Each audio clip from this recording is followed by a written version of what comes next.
आज हम class 5th का ईवीएस का थर्ड लेसन पढ़ेंगे जिसका क्या नाम है weather and climate. Weather and climate का मतलब क्या है, देखिए मौसम, वेदर का मतलब क्या होता है मौसम, और क्लाइमेट का मतलब क्या होता है जलवायु। ठीक है, तो देखिए हमारे आसपास का जो वातावरण है, एटमॉस्फेयर है जो हमारे आसपास, उसमें बहुत सारी चीजें होती है। ठीक है, जैसे सनशाइन मतलब सूर्य की किरणें, टेम्परेचर होता है मतलब तापमान, ह्यूमिडिटी होती है मतलब नमी, और विंड्स होती है मतलब हवा होती है, एयर होती है। तो सबसे पहले हम वेदर के बारे में पढ़ेंगे। तो weather is a condition of the atmosphere of a place at a certain time. देखिए एक निश्चित समय पे जो मौसम होता है, एक निश्चित जगह का मौसम जो होता है उसको हम क्या बोलते हैं वेदर। जैसे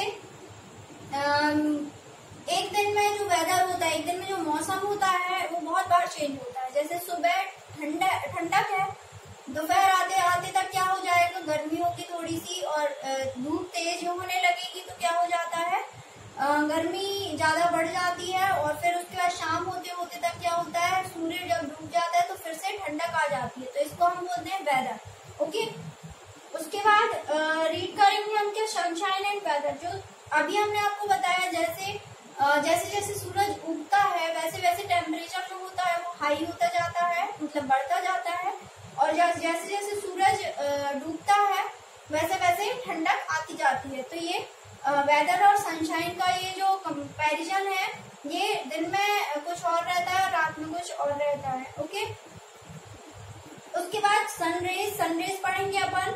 सनरेज जो होती है, देखिए as the sun rises and sets in the horizon, its rays are slanting and long. They are spread out over a large area. This makes their heat less intense in morning and evening. At noon time, the sun is positioned in the middle of the sky. देखिए सन क्या होता है, जैसे जैसे उगता है वो दूसरे डायरेक्शन से उगता है, और सेट होता है वो दूसरे डायरेक्शन में सेट होता है। लेकिन जो दोपहर का समय होता है उसमें क्या होता है, सन बीच में आ जाता है, अर्थ के बीच में आ जाता है, तो क्या होता है कि दोपहर में ज्यादा गर्मी पड़ने लगती है। और सुबह और रात के समय क्या होता है कि सन इधर उधर होता है, बीच में नहीं रहता है, इसलिए क्या होता है कि सुबह ठंडक रहती है और शाम को भी ठंडक रहती है। अब देखिए वेदर हमको बहुत तरीके से, बहुत अलग अलग तरीके से इन्फ्लुएंस करता है, इफेक्ट करता है। जैसे बहुत ज्यादा अगर हॉट और कोल्ड वेदर है तो हमें बहुत अजीब सा लगने लगता है, हमें बहुत ज्यादा गर्मी लगने लगती है, बहुत ज्यादा ठंड लगने लगती है। उसके बाद हम वेदर के अकॉर्डिंग, मौसम के अकॉर्डिंग हम कपड़े पहनते हैं। जैसे बहुत ठंड होती है तो हम क्या पहनते हैं, स्वेटर पहनते हैं। बहुत ज्यादा गर्मी होती है तो हम बहुत हल्के कपड़े पहनते हैं। तो हम वेदर के अकॉर्डिंग अपने कपड़े पहनते हैं। ओके, और उसके बाद जैसे हम बहुत ज्यादा रेन होती है, बहुत ज्यादा बारिश होती है, तो क्या होता है कि आसपास बाढ़ आ जाती है, तो इससे भी हम इफेक्ट होते हैं। बाढ़ आने की जो संभावना होती है वो बहुत ज्यादा रेन से बढ़ जाती है। और उसके लिए क्या होता है, देखिए जैसे बहुत ठंड है और बहुत ठंड में फॉग है, ठीक है, तो फॉग में क्या होता है कि हमें गाड़ियां चलाने में दिक्कत होती है, धुंधला होता है आगे हमारे, तो हमें गाड़ियां चलाने में दिक्कत होती है, इस कारण से हम कहीं जाने में लेट हो जाते हैं। ओके, तो इस तरीके से वेदर हमें इन्फ्लुएंस करता है, इफेक्ट करता है। उसके बाद हम देखिए वेदर को नापने के इंस्ट्रूमेंट्स दिए गए हैं, कुछ मशीन्स दी गई हैं आपको यहाँ पे। ठीक है, एनेमोमीटर दिया है सबसे पहले। एनेमोमीटर जो होता है वो विंड की, मतलब हवा की स्पीड नापने के लिए होता है। बैरोमीटर है सेकेंड। बैरोमीटर जो होता है एटमॉस्फेयर के प्रेशर को नापने के लिए होता है। थर्मामीटर जो होता है वो टेम्परेचर नापने के लिए होता है। सनशाइन रिकॉर्डर जो होता है वो मतलब सूर्य की किरणें कितनी है, कितनी मात्रा में है, उसको मेजर करने में यूज होता है। रेन गॉज जो होता है वो कितनी बारिश हुई है उसको मेजर करने में यूज होता है। विंड स्टॉक जो होता है, विंड स्टॉक को क्या होता है, the direction of the wind, wind किस डायरेक्शन में बह रही है, ठीक है, उसको बताने के लिए यूज होता है। ओके, अब देखेंगे हम क्लाइमेट। वेदर के बारे में हमने पढ़ लिया, अब देखेंगे हम क्लाइमेट। क्लाइमेट क्या होता है, जलवायु। क्लाइमेट जो होता है वो बहुत लंबे टाइम के लिए एक जगह पे बहुत लंबे टाइम के लिए एक ही होती है, ठीक है। वेदर के जैसे चेंज नहीं होती। वेदर एक दिन में, मौसम एक दिन में बहुत बार चेंज होता है, लेकिन क्लाइमेट जो होता है वो बहुत बार चेंज नहीं होता है, वो साल भर एक सा ही बना रहता है। उसको हम क्या बोलते हैं? क्लाइमेट। वेदर और क्लाइमेट दोनों एक दूसरे में डिफरेंट होते हैं, दोनों एक दूसरे से बहुत ज्यादा डिफरेंट होते हैं। तो सबसे पहले हम देखेंगे क्लाइमेटिक जोन्स ऑफ अर्थ। तो सबसे पहले इसमें क्या है? टॉरेट जोन है, फ्रिजिड जोन है और एक टेम्परेट जोन है, ठीक है। तो ये 3 जोन है, क्लाइमेटिक जोन है। इसमें हम देखेंगे कि सन कहाँ रहता है और कहाँ सबसे ज्यादा गर्मी पड़ती है, कैसे सबसे ज्यादा गर्मी पड़ती है, कैसे सबसे ज्यादा नमी होती है। तो ये सब हम इस टॉपिक में पढ़ेंगे। सबसे पहले टॉरेट जोन। टॉरेट जोन जो होता है ये ट्रॉपिक ऑफ कैंसर और ट्रॉपिक ऑफ कैप्रिकॉर्न के बीच में होता है, ओके।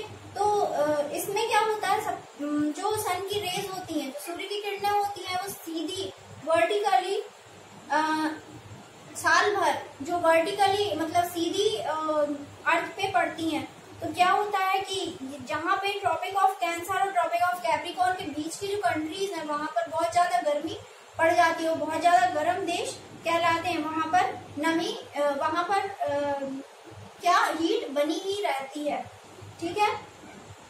उसके बाद है फ्रिजिड जोन। फ्रिजिड जोन जो होता है वो north pole and arctic pole, northern hemisphere और antarctic circle in the southern hemisphere में के बीच में मौजूद होता है। यहाँ पर बहुत कम सनरेज होती हैं, मतलब यहाँ पर बहुत सूर्य की किरणें बहुत कम पड़ती हैं, इसलिए ये सबसे ज्यादा ठंडक वाला जोन कहलाता है। ठंडा बहुत होता है यहाँ पे और ये साल भर ठंडा ही रहा आता है। उसके बाद है टेम्परेट जोन। टेम्परेट जोन क्या होता है? जहाँ पर टॉरेट जोन और फ्रिजिड जोन दोनों के बीच में ये पाया जाता है, जहाँ पर न ज्यादा ठंडा होता है और न ज्यादा गर्म होता है, ठीक है। सन जो सूर्य की किरणें हैं वो आधे टाइम गर्म रहती है, आधे टाइम ठंडा रहता है, मतलब सूर्य की किरणें डायरेक्ट पड़ती हैं और नहीं भी पड़ती है, ठीक है। कभी डायरेक्ट पड़ती है, कभी डायरेक्ट नहीं पड़ती है। इस वजह से टेम्परेट जोन में ठंडक भी होती है और गर्माहट भी होती है। उसके बाद हम देखेंगे factors affecting climate of a place. एक जगह के प्लेस को कैसे क्लाइमेट अफेक्ट करता है, कौन कौन से फैक्टर्स जो हैं वो क्लाइमेट को इफेक्ट करते हैं एक जगह के, जैसे एल्टीट्यूड और height above the sea level. उसके बाद है लैटिट्यूड, उसके बाद है नियरनेस टू सी। देखिए places above sea level like Jammu and Kashmir have a cooler climate that near places sea level. जो जम्मू और कश्मीर है, जैसे जम्मू और कश्मीर है वो जो उसकी हाइट है सी लेवल से, मतलब समुद्री तट से वो बहुत ज्यादा दूर है, इसलिए वो क्या रहती है? कूल रहती है। वहाँ वो जो स्टेट्स हैं वो क्या रहते हैं? कूल रहते हैं, ठीक है। तो ये जो height above the sea level जो पॉइंट है ये इससे जो क्लाइमेट है एक जगह का वो बहुत इफेक्ट करता है। उसके बाद है latitude. Latitude describes the position of a place on Earth's surface from equator. Places in the tropical zone have less difference between summer and winter. देखिए लैटिट्यूड जो होता है वो समर और विंटर मतलब मौसम के बीच की जो दूरी होती है उसको कम कर देता है, ओके। इस वजह से भी क्लाइमेट क्या होता है? इफेक्ट होता है। उसके बाद से नियरनेस टू सी, जैसे Mumbai, Chennai have humid climate whereas Delhi and Chandigarh have dry climate. जो मुंबई और चेन्नई है वो समुद्री तट पर मौजूद है, इसलिए वहां पर क्या रहता है? ह्यूमिड क्लाइमेट रहता है, मतलब नमी बनी रहती है वहां पे। लेकिन जो दिल्ली और चंडीगढ़ है वहां वो समुद्री तट के आसपास नहीं है, इसलिए वहां पर क्या बनी रहती है? ड्राइनेस बनी रहती है, ठीक है। वहां पर नमी नहीं रहती है। उसके बाद हम देखेंगे climate affects the life style, मतलब हमारी जो लाइफ स्टाइल है, हमारी जो दिनचर्या है और हमारी जो रूटीन है उसको भी क्लाइमेट बहुत इफेक्ट करता है। फर्स्ट है kinds of clothing people wear. People wear light cotton clothes in hot reason. जैसे कि अभी हमने बताया था आपको कि हर एक मौसम में अलग अलग कपड़े हम पहनते हैं, तो ये जो क्लाइमेट होता है ये भी मौसम के कंपैरिजन में अगर हम देखें तो ये भी हमको क्लाइमेट हमको हमारी लाइफ स्टाइल, कपड़े पहनने की के ढंग को भी हमें चेंज कर देता है। सेकेंड है kinds of food people grow and eat.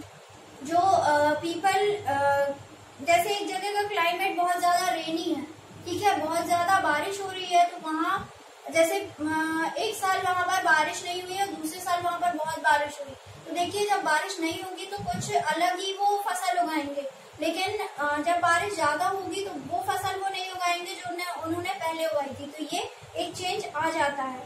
Okay, then types of houses people live in.